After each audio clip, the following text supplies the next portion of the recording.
Hi guys, welcome back to my channel. அப்ராட்ல MBBS படிக்க idea இருக்கா? அப்போ இந்த வீடியோவை ஃபுல்லாக பாருங்க, ஸ்கிப் பண்ணாமலும் பாருங்க. இந்த வீடியோ பார்த்துமே உங்களுக்கு டவுட் ஏதாச்சும் இருந்துச்சுன்னா ஸ்க்ரீனில் தெரியக்கூடிய இந்த நம்பருக்கு வாட்ஸ்அப் பண்ணுங்க. நீட் எக்ஸாம் முடிச்சுட்டேன், ப்ளஸ் என்டிஏவோட அஃபிஷியல் ஆன்சர் நான் செக் பண்ணிட்டேன். தமிழ்நாட்டில் சீட் வாங்கக்கூடிய அளவுக்கு என்னோட நீட் ஸ்கோர் வரல அப்படின்னு இருக்கிறவங்களுக்கும் இந்த வீடியோ ரொம்பவே ஹெல்ப்ஃபுல்லாக இருக்கும். ஆமாங்க, நானுமே நீட் எக்ஸாம் முடிக்கும் போது எனக்கும் தமிழ்நாட்டில் சீட் வாங்கக்கூடிய அளவுக்கு ஸ்கோர் இல்லை. ஸோ நானுமே அப்போ அந்த டைமில் ரொம்பவே ப்ரெஷர் ஆகிட்டேன், ரொம்ப ஃப்ரஸ்ட்ரேட்டடாக இருந்தேன்.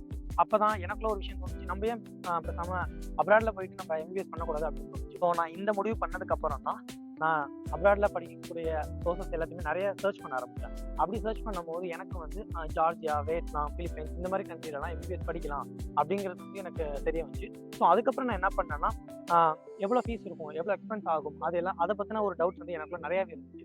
ஸோ அதுக்கப்புறம் அந்த ஃபீஸை பற்றின ஃபுல் டீட்டெயில்ஸுமே நான் எடுக்க ஆரம்பித்தேன். இப்படி நான் ஃபீஸை பற்றி அனலைஸ் பண்ணும்போது ஃபீஸ் ஸ்ட்ரக்சர் பார்த்தீங்கன்னா, லைக் பிலிப்பைன்ஸ், வியட்நாம் இல்லை ஜார்ஜியாவாக இருக்கட்டும், அங்கெல்லாம் வந்து பார்த்தீங்கன்னா 40 lakhs 50 lakhs up to 60 lakhs வரைக்கும் இருந்துச்சு.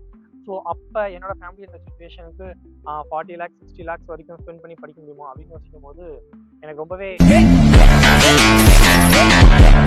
அகைன் நான் ஃப்ரஸ்ட்ரேட்டட் ஆகிட்டேன். ஸோ என்ன பண்ணலாம் அப்படின்னு நினைக்கும்போது இன்னும் நான் நிறைய சர்ச் பண்ண ஆரம்பிச்சேன். அப்படி நான் சர்ச் பண்ணிட்டு இருக்கும்போது தான் எனக்கு இந்த ஓஸ்டேட் யூனிவர்சிட்டி தெரிய வந்துச்சு.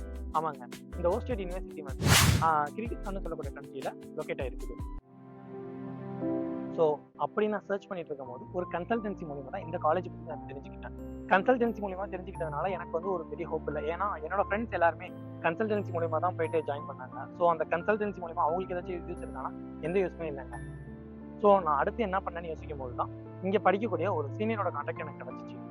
அந்த கான்டாக்ட் கிடைச்ச உடனே நான் அவங்கள்ட்ட ஃபர்ஸ்ட் கேட்ட கேள்வி, இந்த காலேஜ் என்எம்சியால அப்ரூவல் பண்ணப்பட்டதா அப்படின்னு நான் ஃபர்ஸ்ட் கொஷின் கேட்டேன். அவங்க அதுக்கு சொன்னதும் எஸ், இந்த காலேஜ் என்எம்சியால அப்ரூவல் பண்ணப்பட்டிருக்கு அப்படின்னு தான் சொன்னாங்க.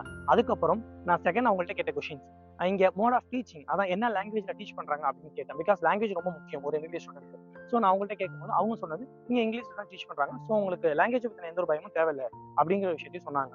நெக்ஸ்ட் தேர்ட் நான் கேட்டது வந்து ஃபீஸை பற்றி கேட்டேன். எஸ், ஃபீஸ் வந்து ரொம்பவே முக்கியம். ஸோ எனக்கு நான் எதிர்பார்த்த அந்த ஃபீஸ் ஸ்ட்ரக்சர் இங்கே இருந்துச்சு. ஸோ எனக்கு அதுவுமே ரொம்ப கொஞ்சம் ஹாப்பியாக இருந்துச்சு. ஸோ நான் எதிர்பார்த்த அந்த ஃபீஸ் ஸ்ட்ரக்சரோட என்னோட ட்ரீமான இந்த எம்பிபிஎஸ் டிகிரி படிக்கிறதுக்கு ஒரு நல்ல சான்ஸ் கிடைச்சிருக்கு. ஸோ அப்படி இருக்கும்போது இதை நம்ம வேஸ்ட் பண்ணக்கூடாது அப்படிங்கிறனால நான் வீட்டில் என்னோட பேரண்ட்ஸ் எல்லாம் பேசினேன். ஆமாங்க, நான் நினைச்ச மாதிரியே ஒரு அஃபோர்டபுளான ப்ரைஸ்ல எம்பிபிஎஸ் படிக்கக்கூடிய சான்ஸ் எனக்கு கிடைச்சிச்சு. நீங்க நினைக்கிற மாதிரி ரொம்பலாம் இல்லை ஃபீஸ்.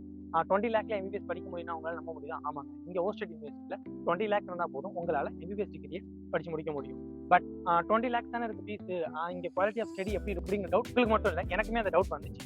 அந்த டவுட் வரும்போது நான் ஃபர்ஸ்ட் பண்ண விஷயம் என்னன்னா, இன்னும் சர்ச் பண்ண ஆரம்பிச்சேன். சர்ச் பண்ண ஆரம்பிக்கும் போது ஃபர்ஸ்ட் நான் சர்ச் பண்ணக்கூடிய விஷயம் என்னன்னா, இந்த காலேஜில் படிக்கிறவங்க எல்லாருமே எஃப்எம்ஜி, அதாங்க அப்ராடில் படிக்கிற எல்லா ஸ்டூடெண்ட்டுமே எஃப்எம்ஜி கம்பல்சரி எழுதணும். ஸோ அந்த எஃப்எம்ஜி பாசிங் ரேட் எவ்வளோ இருக்கு அப்படின்னு நான் பார்த்தேன். அப்படி பார்க்கும்போது கம்பேரிங் பிலிப்பைன்ஸ், ஜார்ஜியா, வியட்நாம் இந்த கண்ட்ரிஸ் எல்லாம் கம்பேர் பண்ணும்போது இந்த ஓஸ்டேட் யூனிவர்சிட்டியில் படிச்சுட்டு இருக்கக்கூடிய ஸ்டூடெண்ட்ஸ் வந்து எஃப்எம்ஜி வந்து ஃபர்ஸ்ட் அட்டெம்ப்ட்லேயே கிளியர் பண்ணுறாங்க. ஸோ அந்த ரேஷியோ வந்து ரொம்பவே அதிகமாக இருந்துச்சு.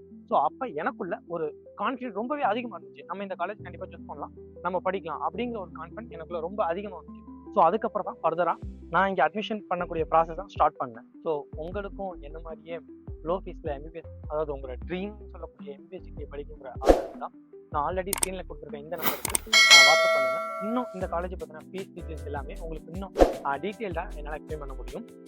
ஸோ இந்த வீடியோ பார்த்த எல்லா ஸ்டூடெண்ட்டுக்குமே ஒரு டவுட்ஸ் கிளியராக இருக்கும் நம்புகிறேன். அண்ட் அப்ராடில் ஜாயின் பண்ணுறதுக்கான ஒரு ஐடியாவும் இருக்கும்னு நான் நம்புகிறேன்.